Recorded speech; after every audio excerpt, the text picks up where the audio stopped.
नमस्कार, स्वागत आहे तुमचं सुरत सिटीमध्ये। काल तुम्ही माझा व्लॉग बघितला असेल, मी सुरतला आली होती, कुठे कुठे शूटला गेली होती। सो आज मी थोडंसं सुरतमध्ये आहे ना स्टेशनच्या बाहेरचा परिसर एक्सप्लोअर करणार आहे आणि तुम्हालाही शेअर करणार आहे। आता आम्ही सुरतच्या बाहेर थोडंसं इकडे तिकडे राऊंड मारतोय। इकडे आहेत ना ऑटो सगळ्या ग्रीन असतात, ग्रीन।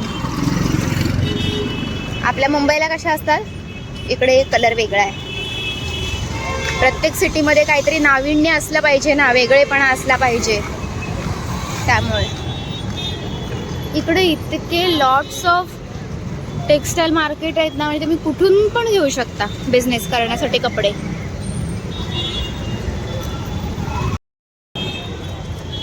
हे आहे सुरत स्टेशन।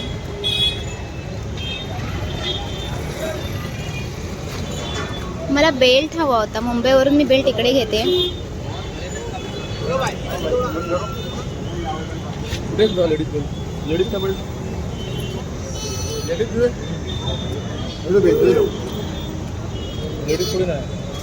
लेडीज बेल्ट मी घेण्यासाठी इकडे घेते का?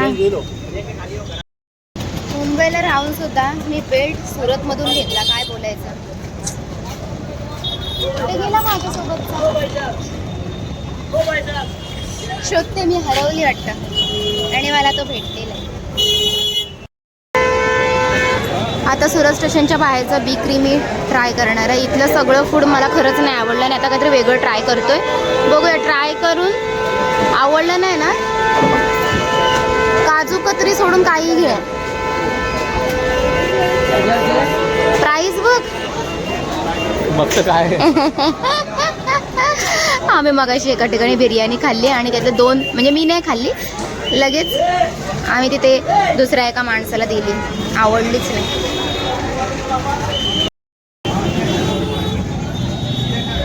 घेऊन काय घेतली? कुल्फी। कुठून?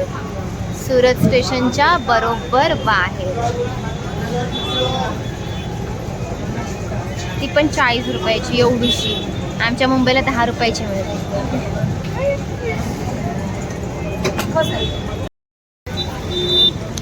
सो अशा प्रकारे थोडंसं मी आजूबाजूचं सुरत स्टेशन फिरली। हे सुरत स्टेशन आहे आणि ज्यांच्या ट्रेन लेट असतात ना, ते इकडे बसतात। सो तिकडे मी पण बसायला जाणार आहे। हां,